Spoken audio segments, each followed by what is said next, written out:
মা বহু বছর ধরে আমার বাংলা নিয়ে যুদ্ধ করেছেন। আরে আমি তো অঙ্কে ফেল করতাম, কি হবে, ভালো লাগে না। আমি যদি 20 মিনিট দেরি করেও ঢুকি, আমি 10 মিনিট আগে শেষ করব। আমাকে অনেকগুলো তাহলে পার্সোনাল কথা বলতে হবে। ও না থাক, হ্যাঁ থাক ওই আলোচনাটা। ডিংস ডিংস কল ডিংস।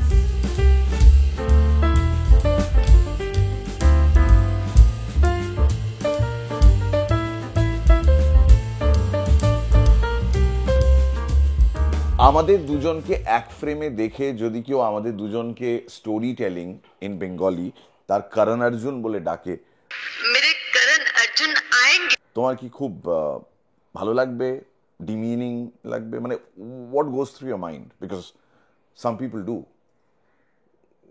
রাখিটা কে তাহলে? গোধূলি মানে গোধূলি বলবে মেরে বেটে আয়েঙ্গে? आएंगे फाइनली आ भी गए, एक साथ आ गए। বাবারে ওই সিনেমাটা যখন রিলিজ করেছিল, আমার বাড়ির সামনে একটা হল ছিল যেখানে চলতো, আর আমি রোজ সন্ধ্যাবেলা গানগুলো শুনতে পেতাম। ভাংড়া পালে দেওয়াল জুড়ে পোস্টার, একটা সাদা পোস্টার, তাতে খালি লেখা ধরती का सीना चीर के आएंगे, आसमान की छाती फाड़ कर आएंगे। সো আগে there is a story, Rakesh রোশনের কাছ থেকেই শোনা, আমি ডাইরেক্টলি শুনিনি, মানে ইন্টারনেটেই শুনিয়েছে। সেটা হচ্ছে আমির খান আর সলমান খান নাকি প্রথমে লকড হন ফর করণ অর্জুন, তারপর মানে শাহরুখ খান ছেড়ে চলে যান ছবিটা, উনি ছবি করতে চাননি for some reason. Then Aamir he said I don't have dates for those next 6 months। তখন apparently Rakesh Roshan was waiting and Shah Rukh Khan came back and said I want to do the film, and then actually Karan Arjun happened. और उसके बाद অজয় দেবগনকেও নাকি sign করা হয়েছিল ছবিটার জন্য। I don't know for Karan নাকি অর্জুন, আমি জানি না, but Ajay Devgn was also signed for the film. বাবা ভয়ানক ছবি ছিল। আমাদেরকে যখন প্রথম স্টোরি টেলিং ইউনিভার্সের জন্য সাইন করা হলো, দ্য ইয়ার ওয়াজ 2009। আমি আমার কথাটা পরে বলছি, তার আগে লিসনিং টু স্টোরিজ, মানে অডিও স্টোরিজ, সেইভাবে মানে এখন যখন আমাদেরকে বা আমাদের এই ইন্ডাস্ট্রিতে যারা কাজ করছেন তাদের তরফ থেকেও যখন আমরা পাই এই কমপ্লিমেন্ট যে তোমাদের থেকেই এই গপ্প শোনার অভ্যেস শুরু হলো, we started listening to audio stories. তার আগে অত শুনতাম না, আগে আকাশবাণীতে শুনতাম, of course that was the foundation. তোমার গপ্প শোনার অভ্যেস এটা কি ছিল ছোটবেলায়? খুব একটা নয়। Who was your first story teller? যেমন আমাদের ক্ষেত্রে দাদু, দিদা, মা, বাবা এই গোছের লোকজনই হবেন। দাদু একটা, মানে আমার মায়ের বাবা, মানে ঠাকুরদা নয়, দাদু। ছোটবেলায় একটা সময় দাদুর বাড়িতেই কেটেছিল আমার, আর তখন আমি তো খুব শান্ত ছেলে ছিলাম ছোটবেলায়, তো দাদু রাত্রির বেলা আমায় গল্প শোনাতেন। আর আমার দাদুর ইনসমনিয়া ছিল। কে ছিল? ইনসমনিয়া মানে নিজের রক ব্যান্ড? হাতে যার গরম কফি আছে তাকে ইরিটেট করো না, বুঝতে পেরেছো তো? I got it. অবশ্য আমার একজন বন্ধু আছে যে ইনসমনিয়াকে ইনসোমেনিয়া বলে। তো যাই হোক, তো দাদুর ইনসমনিয়া ছিল, উনি সারা রাত জেগে নিজেও গল্পই পড়তেন। তো উনি রাত্রির বেলা গল্প শোনাতেন আমায় ঘুম পাড়ানোর জন্য। সেটাই আমার মনে হয় probably the earliest memories that I have. So এরকম কি হয়েছে তুমি গল্প শুনতে শুনতে ঘুমিয়ে পড়েছো, দাদুর কাছেই ঘুমিয়ে পড়েছো, তারপর মা বাবাকে তোমার তুলে নিয়ে যেতে হয়েছে আর কি ওদের ঘরে, নাকি বাবা শুরু থেকেই তোমাকে নিজের ঘরে রাখতে চাইতেন? অনেক সময় এমন হয়েছে শীতকালে পার্টিকুলারলি, আমি দাদুর বিছানাতেই ঘুমাতাম। দাদু মহাভারতের গল্প বলতেন, আর দাদুর কাছে একটা মহাভারতের কি একটা প্রচন্ড কঠিন এডিশন ছিল, এরকম মোটা। আমি সেটা একবার, মানে তখন আমার 7 কি 8 বছর বয়স, আমি একবার পড়ার চেষ্টা করেছিলাম। পড়তে গিয়ে দেখি এটা কি ভাষা রে ভাই, মানে দেখে তো বাংলা মনে হচ্ছে, অক্ষরগুলোও বাংলা, পড়ে একটা শব্দরও মানে বুঝতে পারছি না। তো ওখান থেকে উনি বোধহয় সিম্পলিফাই করে বলতেন টলতেন, এটা আমার মনে আছে। একটা সিমিলারিটি পাওয়া গেল যে আমারও প্রথম এই অডিও জগতের সঙ্গে ইন্ট্রোডাকশনটা আমার ঠাকুরদা করিয়ে দিয়েছিলেন, কারণ তিনি রেডিওর পোকা ছিলেন, তিনি সারাক্ষণ রেডিওই শুনতেন। মানে তিনি রেডিওর এত বড় পোকা ছিলেন যে অনেকে তার বন্ধু বান্ধবদের মধ্যে তাকে যে ভাষায় গালাগাল করতো সেই শব্দটা বলা যাবে না, but it starts with পোকা. ইস, okay, now coming to the serious part. দাদুর কাছে হাতে খড়ি, রেডিও শোনার অভ্যেস, এবং পরবর্তীকালে listening to audio stories on radio, আকাশবাণীতে যেরকম হতো, শ্রাবন্তী মজুমদার, সতীনাথ মুখোপাধ্যায়, শনিবারের গৌতম বারবেলা চক্রবর্তী। হাতুড়ি মার্কা ফিনাইলেক্সের নিবেদন শুনতে না তুমি? হ্যাঁ, আমি শুনতাম, তুমিও শুনতে। আমরা তখন একে অপরকে চিনতাম না, বাট অফকোর্স আমরা শুনতাম। সো আমাদের অনেকটা গপ্প শোনার স্পিয়ারটা একই রকম। শনিবারের বারবেলা, শনিবারের বারবেলা, আর অল ইন্ডিয়া রেডিওতে রাত্রির বেলা অনুষ্ঠান হতো, যেখানে আমার না খুব স্পষ্ট মনে নেই, তো প্রেমের গল্প, অনেক সময় সত্যিকারের মানুষের জীবনের অভিজ্ঞতা, এই ধরনের জিনিস হতো। সেগুলো আমার শুনতে খুব ভালো লাগতো, বিকজ যেভাবে জিনিসটা বলা হচ্ছে আর কি। আর অনেক সময় এমন এমন ঘটনা উঠে আসতো যেগুলো, হ্যাঁ একটু দাও তো, হ্যাঁ দারুণ দারুণ, হ্যাঁ একটু এই দিকটা এই কে আছিস, হাওয়া কর। হ্যাঁ হ্যাঁ, কি বলছিলাম, হ্যাঁ তো যাই হোক, আমার মনে আছে একটা এপিসোড আমি শুনছি যেখানে বিষয়টা ছিল যে কারোর সঙ্গে একটা প্রেম করতেন, বহুকাল যোগাযোগ নেই, মানে সম্পর্কটা টেকেনি ফর হোয়াট এভার রিজন। এত বছর পরে তাকে যদি আপনি কিছু বলতে চান, তাতে একজন অদ্ভুত ঘটনা বলেছিলেন যে কলেজের শেষ দিন কলেজ স্ট্রিটে কফি হাউসের বাইরে দেখা করার কথা ছিল, আচ্ছা, কিন্তু কোনো একটি বিশেষ কারণে উনি আসতে পারেননি। যেহেতু উনি আসেননি, সেখান থেকে একটা মনোমালিন্য তৈরি হয়, এবং মানে ওই ঘটনার পর থেকে দুজনের মধ্যে কোনো সম্পর্ক নেই, এবং উনি যখন কথাটা বলছেন তো 20 বছর কেটে গেছে, মানে তো 1960s বা 70s এ অ্যাকচুয়ালি ঘটনাটা ঘটেছিল। তো তারপরে তো lot of water under the bridge etcetera etcetera, দুজনেই they have married other people and they have families and everything.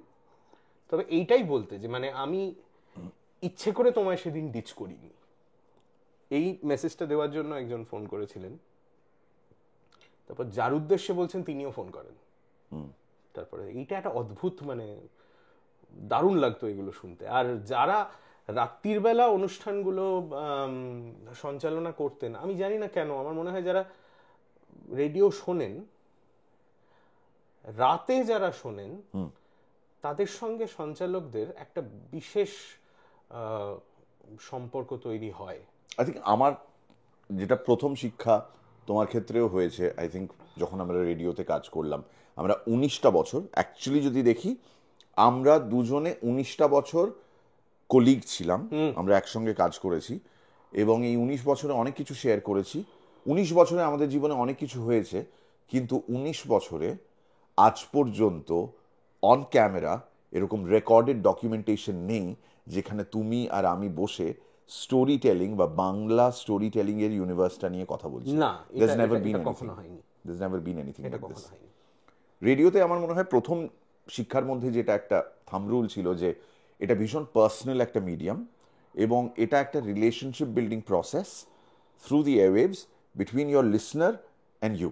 মানে তুমি যদি রেডিও জকি হও বা রেডিও অ্যানাউন্সার হও বা সঞ্চালক হও অন রেডিও, তাহলে তোমার আর তোমার লিসনারের মধ্যে খুব ব্যক্তিগত একটা সম্পর্ক আছে, যে কারণে তোমরা নয় তুমি, আপনারা নয় আপনি, single person uses. I am sure you've gone through the same thing. এবং আমার মনে আছে তারপরে একটা রেডিওর অনুষ্ঠানেই আমি মার্কিন রেডিও শুনছিলাম আমি, যেখানে একটা ডকুমেন্টারি প্রোগ্রাম হচ্ছিল, একজন রেডিও শো হোস্টকে নিয়ে সেই প্রোগ্রামটা।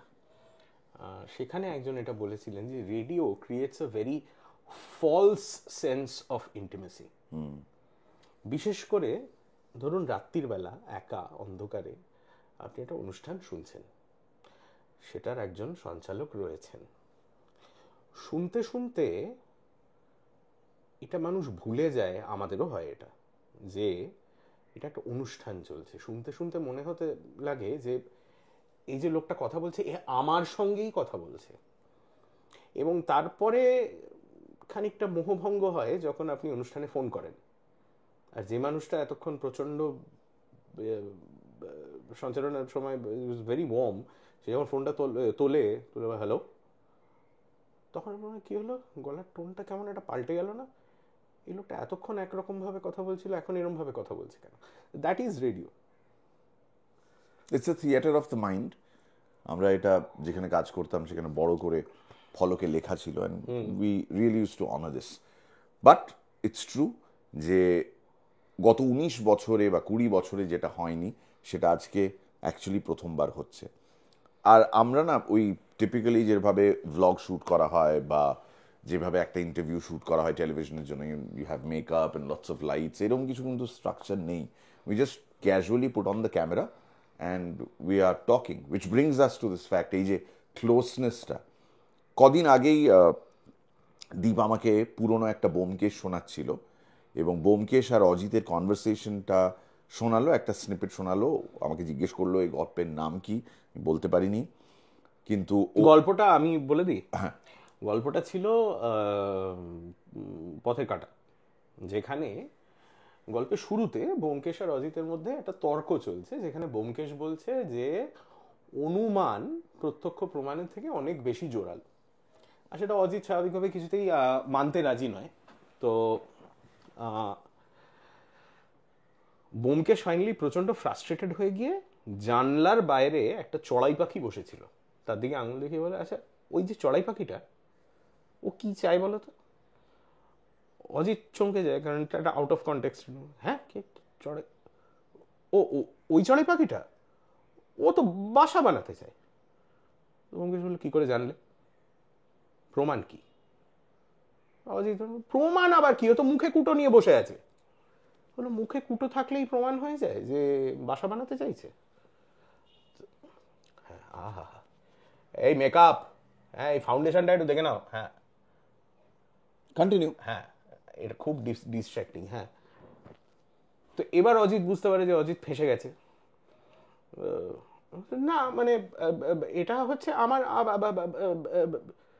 এখানে ব্যোমকেশ ঢুকে বলে, অনুমান, পথে এসো। এতক্ষণ দেয়ালা করছিলে কেন তুমি? অজিত যখন এই আমি মোটেই দেয়ালা করিনি, কিন্তু তুমি কি বলতে চাও, পাখির ক্ষেত্রে যে প্রমাণটা খাটে মানুষের ক্ষেত্রেও সেটা খাটে? তো এবার এখানে মজার যেটা, সেটা হচ্ছে ও আর আমি কিন্তু এই দুটো জিনিস সম্পূর্ণ আলাদাভাবে রেকর্ড করেছি। মানে ও হয়তো সকালবেলা রেকর্ড করেছে, আমি সন্ধ্যেবেলা রেকর্ড করছি, কিন্তু যে শুনছে সে কিন্তু কিছুতেই এটা বুঝতে পারবে না যে এই দুটো জিনিস আলাদা রেকর্ড করা। এইটা আমাদের দুজনের ব্যোমকেশ, অজিত, ওয়াটসন, শার্লক, যে যে প্রজেক্টগুলো আমরা একসঙ্গে কাজ করেছি, সেটার একটা মজা যে আমাদের দুজনের, মানে আমি জানি ও ডায়লগটা সম্ভবত কিভাবে বলবে, ও জানে আমি ডায়লগটা সম্ভবত কিভাবে বলবো, তার ফলে এই ম্যাচটা ভীষণ সুন্দর হয়। আমরা অফিসিয়ালি স্টোরি টেলিং করা শুরু করেছিলাম 2009, সো 15 বছর হয়ে গেল। ইনফ্যাক্ট এই 15 ইয়ার্স। সানডে সাসপেন্সের আইডিয়াটা তো অরিজিনালি এসেছিল আমার একটা বদমাইশির জন্য। আমরা এটা একটা কর্পোরেট সোশ্যাল রেসপন্সিবিলিটি প্রজেক্ট ছিল, যে ব্লাইন্ড স্কুলের জন্য অডিও বুক বানানো হবে, অডিও ম্যাগাজিন বানানো হবে, প্রত্যেক মাসে একটা ম্যাগাজিন, আর সেটা একটা নর্মাল ম্যাগাজিনের মতো হবে। একটা ম্যাগাজিনে নানান রকম ফিচার্স থাকে, সেরকমই থাকবে। এক একটা আরজে এক একটা ফিচার তৈরি করে সেটা পড়ে রেকর্ড করবে। তো সেখানে সব মানুষজন গরুগম্ভীর নিউজ টিউজ সায়েন্স ফাইন্স করছে। আমি এসব করবো না। কি করব? আমি গল্প পড়বো। কি গল্প পড়বো? সত্যজিৎ রায়ের নন ফেলুদা, নন শঙ্কু, নন তারিণী খুঁড়ো যে ছোট গল্পগুলো আছে, সেইগুলো আমি পড়বো। কারণ সেগুলো করা অপেক্ষাকৃতভাবে সহজ, একগাদা চরিত্র নেই, প্রচুর প্রোডাকশন দিয়ে লাগবে তাও নয়। আমি শুরু করেছিলাম দুটো গল্প দিয়ে, একটা করেছিলাম লোডশেডিং, আর একটা ছিল টেলিফোন। এই দুটো রেকর্ড করার পর তারপরে সবার মাথায় আসে যে we can put this on the radio as well. তো that's how the whole thing started. সত্যি যদি সানডে সাসপেন্সের গল্পগুলো আপনাকে এখন বলতে আরম্ভ করি, this video length will be bigger than the duration of Mughal-e Azam. তার থেকে বড় সানডে সাসপেন্সের গল্প আমরা করেছি, রিমেম্বার ড্র্যাকুলা? 7.5 ঘন্টা। আমরা এরকম মাঝে মধ্যেই ভিডিওস শ্যুট করব নিজেদের মধ্যে, আর আপনাদের জানাতে থাকবে। Thank you so much for joining us. Comment সেকশনে জানাতে ভুলবেন না কেমন লাগলো এই চ্যাট।